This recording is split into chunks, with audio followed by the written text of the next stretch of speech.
wanted to give you a few hints. On the back side of the truck, here's the printed side and here's the back side.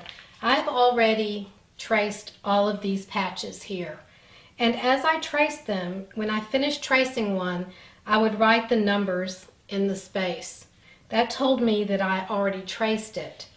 And I found that when I was doing little patches like here, this is 22, 23, 24, and 21. So it's easier to figure out what gets covered, because let's say you're doing number 21, which is this piece right here.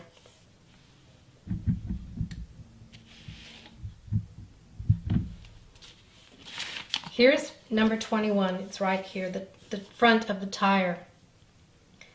So if we look and try to decide what part, where to put the dashed lines, what is going to cover this section, we just need to look at the section above. So if I was just doing this, none of these numbers would be in here. So all of these numbers would be higher than 21. So I know that all of the numbers, everything touching 21, is going to need dashed lines. So out here is the outside of the applique. So this line here does not need a dashed line. But this line here would need a dashed line because there's no number yet. This number would not be here yet.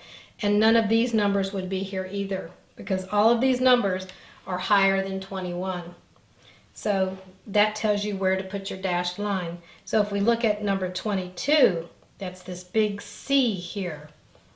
And if we look at it, here's 20 already written, but this one is 33, so it wouldn't be written. None of these over here would be written. So we know on this big 22 here that this would be covered later because the number's higher. This one is not covered, so there's no dashed line that needs to go here or here, because we know this number is higher than this one, so it covers it. I hope that doesn't confuse you, but I think it'll make more sense once you start doing all your tracing. So my point was, as you trace, so when I trace number 21, I write it on the back of this paper. Next time I probably would write it in pencil so I can erase it, because if I want to make another one of these, my numbers will be on here and this wouldn't work. So then when you go to so here's number 21, so you trace that, you determine where the dashed lines need to go, then you mark N21 on here, and you mark N21 on your steam paper. Next you go to your S22, you trace it out, you determine where the dashed lines go, and then you write S22 on the paper here. So as you go, all of these numbers start multiplying, so you know exactly what you've already marked and traced on your steam. So now go through, start with number 1, and just trace and make sure that you pay attention to what goes before and what goes after. Pay attention to the numbers, because the higher numbers will always cover the lower numbers. And some things aren't covered at all, like the star here in the middle is L60, so it goes right in the middle of this big door. So once you get started and you get the hang of it, I think it'll go pretty fast.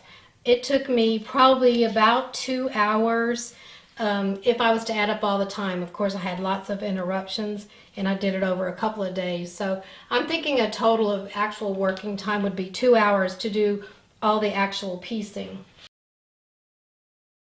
If you look at the tutorial after this video, you'll see pictures of the 6 pieces of paper I had that of the steam, and you'll get to see what I did on there. So next, after you've traced everything, the next thing we're going to do is start cutting out these pieces and put them in together, all the S's together, all the H's together, all the fabric letters together, and then we'll start preparing the fabric.